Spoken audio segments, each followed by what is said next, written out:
Ok, vamos a poner por favor a nuestro segundo invitado. Este ya el doctor Mauricio Alarcón con nosotros. ¿Dónde puedes arrancar la entrevista?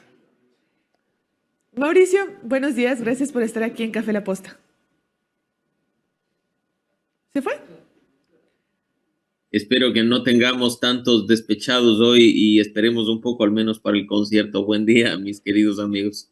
Mauri, ¿cómo estás? Lo primero, yo quisiera topar más allá del tema de la asamblea, que ya hemos escuchado un poco lo que decía Jorge Caiturri, es el tema del caso de los colegas del comercio. Tú eres parte de los abogados de las familias de las víctimas y escuchamos el otro día a Ricardo Rivas decir que el informe desclasificado entregado por Novoa, que él hasta lo puso en Twitter, eh, diciendo que había aportado a este tema, está incompleto. ¿Qué es lo que falta? ¿Cuál es el problema con el informe, si nos puedes contar? A ver, partamos, Dome, de lo que significa la impunidad de 6 años sin resultado alguno en cuanto a hacer justicia por el vil asesinato de Paul, de Efraín y de Javier. 6 años en los que gobiernos han ofrecido desclasificar información que gracias a la Corte Constitucional descubrimos que nunca estuvo clasificada, de respuestas vagas, respuestas incompletas o incluso faltas de respuesta para que debamos recurrir a la Corte Constitucional mediante una acción de desclasificación que nos permita acceder a lo que se consideraba una de las piezas faltantes, actas de 3 sesiones del COSEPE, del Consejo de Seguridad Pública del Estado, en el que se discutieron los temas vinculados al secuestro y posterior asesinato de nuestros colegas del comercio. Y el problema radica en haber, te digo, visto con lupa la información que nos entregó el Ministerio del Interior al más mínimo detalle, trayendo a memoria recuerdos de lo que se vivió hace 6 años, de lo que vivieron los familiares, de lo que se entregó en ese momento, lo que se dijo en ese momento, lo que recogieron los medios de comunicación, para incluso de forma contextualizada, muy fundamentada, como lo hicimos el pasado viernes, decirle al país no solo que la información está incompleta, sino que hay muchas cosas que no cuadran definitivamente, que lo que queremos son respuestas que nos permitan alcanzar esa justicia que durante 6 años a los familiares de Paul, Efraín y Javier y a su memoria les ha sido negada. Así es que creo que hay mucho que hablar al respecto, cuestiones tan básicas como el que, por ejemplo, las copias de las actas, la parte final, que como tú sabes suele ser resolutiva, que consta en el orden del día como parte resolutiva, no fue entregada, que no haya firmas de las actas, que siendo, por ejemplo, en una de las sesiones, el único punto del orden del día a tratar, el del secuestro de los periodistas del comercio, se entregue un acta mutilada, incompleta, con grandes vacíos de páginas. Así es que esos son apenas algunos de los detalles que, como dije, presentamos el viernes pasado, que hemos comunicado a la Corte Constitucional y que esperamos de la mano del Ministerio del Interior puedan encontrar algunas respuestas. Y por parte del Ministerio del Interior no les han dicho nada todavía sobre una explicación de por qué la información está así. Se ha solicitado una reunión de trabajo, esperemos que esta se realice como está previsto, no nos vamos a anticipar ni al día ni a la hora en el que se realizaría para poder discutir no solo sobre la información entregada, sino sobre los criterios, y lo mismo lo hemos pedido a la Corte Constitucional, que terminaron, que fueron decisivos en cuanto a qué se nos entregaba, qué se entregaba a los familiares en función del mandato de la sentencia de la Corte Constitucional. Tan pronto se dé esa reunión y tengamos más información y más respuestas, tengan por seguro que el país, a través de ustedes, de los medios de comunicación, de los espacios periodísticos, se enterará de los avances del tema. Ahora hablemos de la asamblea, que es, en eso tú eres experto. Lo que pasó en la asamblea con Diana Salazar, lo del embarazo y demás, la suspensión del juicio político, ¿cómo lo puedes leer tú? ¿Qué es lo que también podría pasar en el legislativo después de tomar esta decisión? A ver, partamos, Dome, de que la fiscalización es un proceso político. Como políticas son las decisiones que se toman en torno a esos procesos de acción y fiscalización. La fiscal sale públicamente, dice que se encuentra embarazada, que por sus razones es un embarazo de riesgo y que pues simplemente espera que se tome una decisión sensata, inteligente, respecto de lo que esté en marcha en la Asamblea Nacional. El CAL se reúne, decide políticamente suspender, ojo, no poner fin al juicio político, suspenderlo, creo que ha sido una decisión acertada y pues cuando las condiciones cambien, mejoren o cuando el embarazo llegue a su término y la fiscal ya haya tenido, digamos, a su hijo o a su hija entre sus brazos y esté tranquila, puede retomarse. Entonces no hay nada extraordinario ni nada de qué alarmarnos como algunos sectores que incluso están pidiendo casi que copia de los exámenes y de los certificados médicos de la fiscal, lo cual me parece totalmente inapropiado, ¿no? Simplemente aquí se ha suspendido un proceso de fiscalización y de control político que se retomará tan pronto las circunstancias mejoren. Si bien es cierto, la fiscal tiene menos de un año pendiente de mandato, su mandato termina en abril de 2025, eso pone en aprietos a quienes buscaban su censura y destitución. Probablemente será únicamente la censura una vez que termine su mandato, pero las cosas tienen que hacerse, sí, como manda la ley, por supuesto que sí, con decisiones en función de votos también, pero con algo de empatía en las condiciones actuales, diría yo. ¿Esto no genera un precedente también de que, bueno, en un futuro, tengamos a alguna otra persona en las mismas condiciones de la fiscal para que pueda acceder a lo mismo? Y se suspenda el Pero juicio político.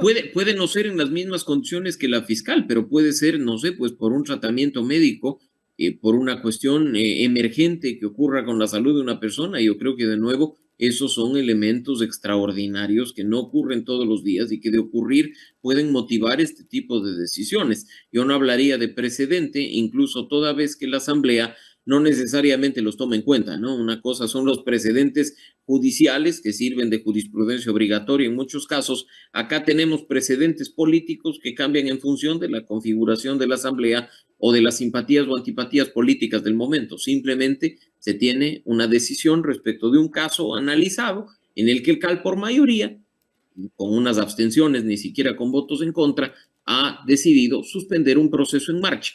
Creo que no hay nada escandalizante en este tema.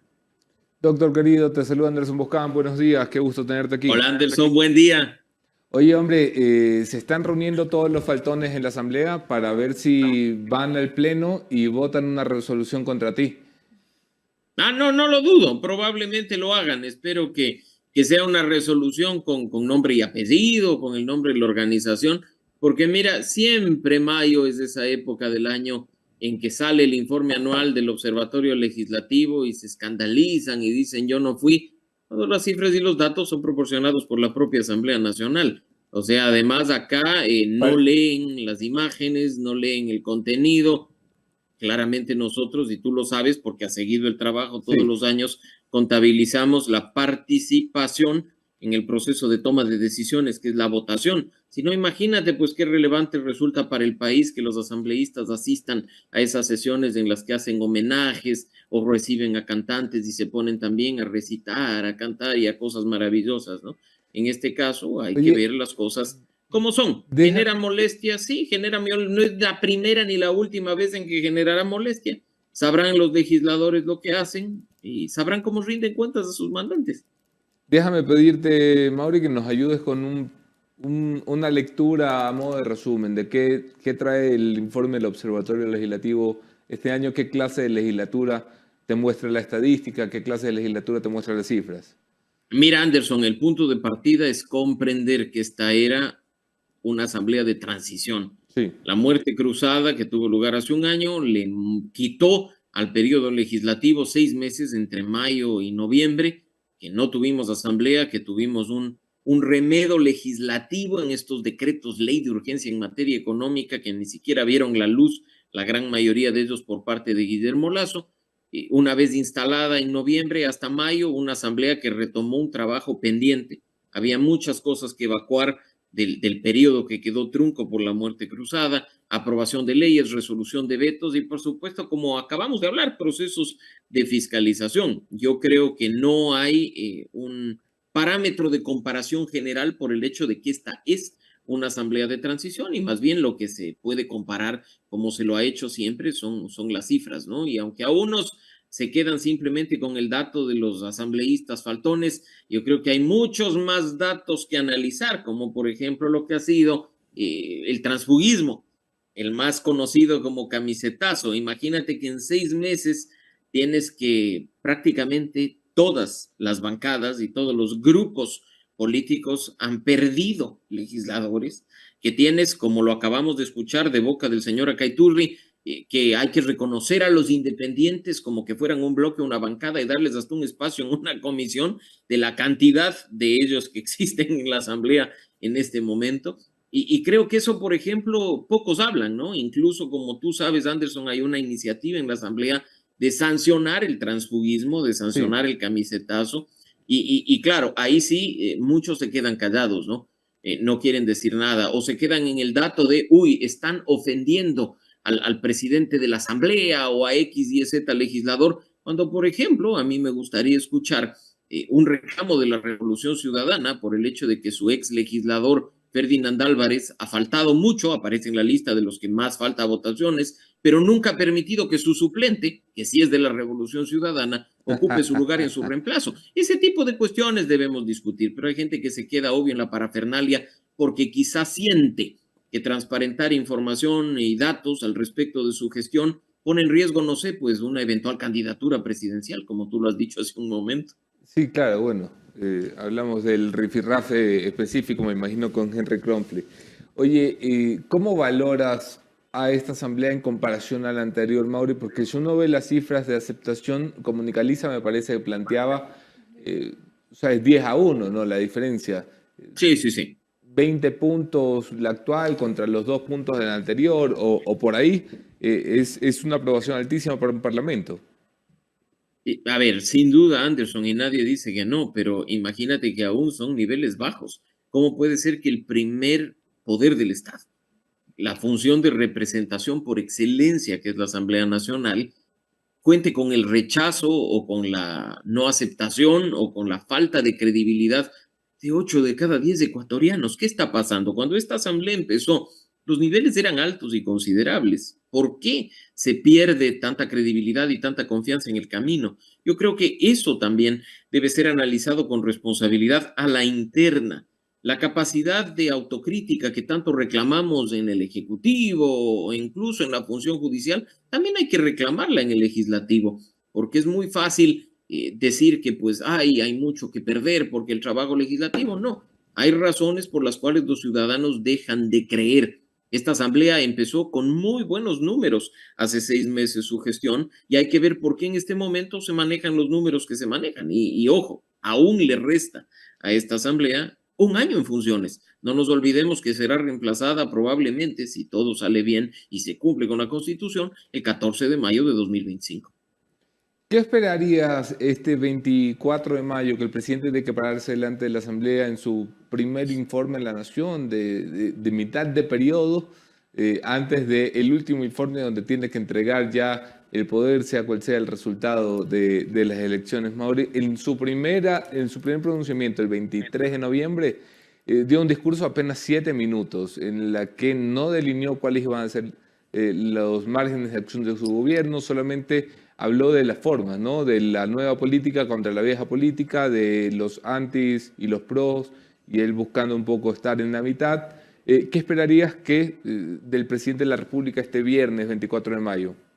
Bueno, a ver, yo prefiero tener esperanza de una intervención presidencial en la que se muestren cifras y datos reales, que sea en serio un proceso de rendición de cuentas al país, donde no haya ni odio ni terminología populista, donde haya perspectiva respecto a lo que será el año de mandato que le resta a Daniel Noboa, donde haya una invitación además al diálogo y a la suma de esfuerzos entre sectores.